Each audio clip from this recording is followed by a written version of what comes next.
Buen día, queridos hermanos, en este martes de la 22ª semana del tiempo ordinario, donde se nos presenta en el Evangelio un Jesús que obra con autoridad, que habla con tal autoridad que hasta los demonios se le someten. Tiene autoridad sobre los demonios y le dice a los demonios fuera de esta persona y los demonios huyen. Hay una autoridad que sorprende a las personas, que llama la atención. Y yo quiero hoy reflexionar, queridos hermanos, en torno a ese tema de la autoridad. ¿Dónde radica la autoridad de Jesús? ¿Por qué Jesús tiene autoridad? Y vamos a hablarlo en términos bien sencillos. ¿Quién tiene autoridad en una casa? ¿Quién tiene autoridad en un grupo de amigos? Tiene autoridad aquel que es coherente con lo que hace. Tiene autoridad aquel que dice y hace lo que dice. Pierde autoridad aquel que dice una cosa y hace otra. ¿Por qué las autoridades civiles van perdiendo tanta credibilidad ante nosotros, ante los ciudadanos? Porque hacen cosas que están mal hechas, porque supuestamente quienes deben detener las cosas malas las están haciendo. Pierden autoridad, la policía pierde autoridad, los gobiernos pierden autoridad por tanta corrupción. Pero cuando hay una persona que hace las cosas bien, cuando hay una persona que obra con coherencia, adquiere autoridad. Y de allí le radica la autoridad a Jesús. Jesús es coherente con lo que dice, Jesús es coherente con lo que hace, Jesús vive la santidad, Jesús tiene autoridad, porque la presencia de Dios en Él es una coherencia, una armonía perfecta, y por eso puede expulsar al demonio, donde quiera que se lo encuentre. Y entonces abro yo un interrogante hoy: ¿por qué nosotros no podemos expulsar al demonio de nuestros hogares, de nuestras vidas, de un amigo, un familiar que está bien atacado por el demonio? ¿Por qué no tenemos autoridad? A veces ni siquiera aceptamos la existencia del mal, del demonio. Pero recordemos que el Papa Pablo VI, el 15 de noviembre del 1972, dijo que el demonio es un ser espiritual malo, pervertido y pervertidor.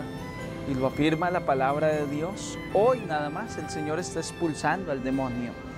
¿Por qué no podemos expulsar al demonio de nuestras vidas, que es el gran enemigo del alma, que es el gran enemigo nuestro? Dijo un gran teólogo, creo que fue Karl Rahner, dijo que una de las astucias del demonio es convencernos de que no existe. Entonces, si sentimos que el demonio no existe, pues ni siquiera buscamos una autoridad para expulsarlo, porque no necesitamos. Entonces no buscamos la autoridad espiritual para poderle decir a cualquier influencia del enemigo: vete, como le decía Jesús. Hoy quiero suscitar esa reflexión en torno al buscar autoridad. Necesitamos autoridad espiritual, necesitamos autoridad para decirle a la enfermedad: cesa, y cesará la enfermedad. Jesús sanó a la suegra de Pedro, Jesús resucitó al muerto, Jesús expulsó el demonio. Tenía palabra, autoridad, porque había una coherencia.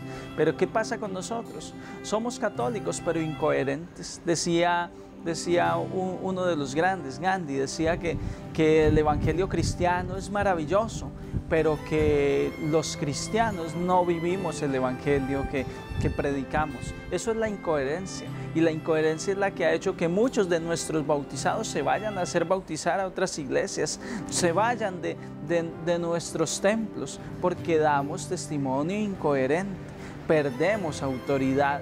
Cuando le decimos a un hijo: no camines por la senda del licor y la droga, cuando yo soy un papá que consumo licor, cuando yo soy un papá que no va a Eucaristía, ¿cómo le voy a exigir a mi hija que vaya a la Eucaristía los domingos si yo soy el primero que nunca va a misa? Nos falta autoridad. Por eso cuando tenemos problemas en casa, los problemas nos dominan, porque no tenemos autoridad sobre los problemas, porque no hay esa autoridad espiritual para decirle al problema: cesa, detente, que yo soy una persona de fe, para decirle al enemigo: cesa de atacar a mi hijo.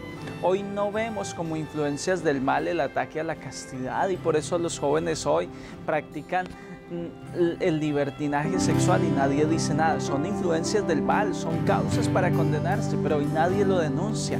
Tantas cosas, los adulterios, la unión ilegal, la unión libre, causas graves para ir al infierno, influencias del demonio, pervertido y pervertidor, pero nosotros cruzados de brazos porque no tenemos autoridad frente a esas realidades espirituales, ni las reconocemos. Hermanos, tenemos que reconocer en cada una de las obras del pecado que allí detrás de eso está el demonio pervertido y pervertidor, y que hoy como Jesús debemos tener autoridad para decirle: vete enemigo de mi salvación, vete de mi hijo, deja en paz a los míos, deja en paz mi casa. Pero no tenemos autoridad. Hermano, vamos a recobrar autoridad, vamos a empezar a vivir la coherencia espiritual. Si decimos ser católicos, ser cristianos, vamos a vivir en castidad, vamos a vivir en pureza, vamos a vivir en la verdad, vamos a vivir en la predicación, en el denunciar profético de lo que está mal. No tengamos miedo, y así iremos logrando la autoridad que somete a todo espíritu del mal y nos hace libres. Jesús nos ha hecho libres, hermanos, y nos manda a predicar con autoridad, a sanar, a liberar a los oprimidos por el mal y a llevar esa palabra de aliento. Que el Señor esté con todos ustedes y les bendiga Dios Padre, Hijo y Espíritu Santo. Un santo día les deseo.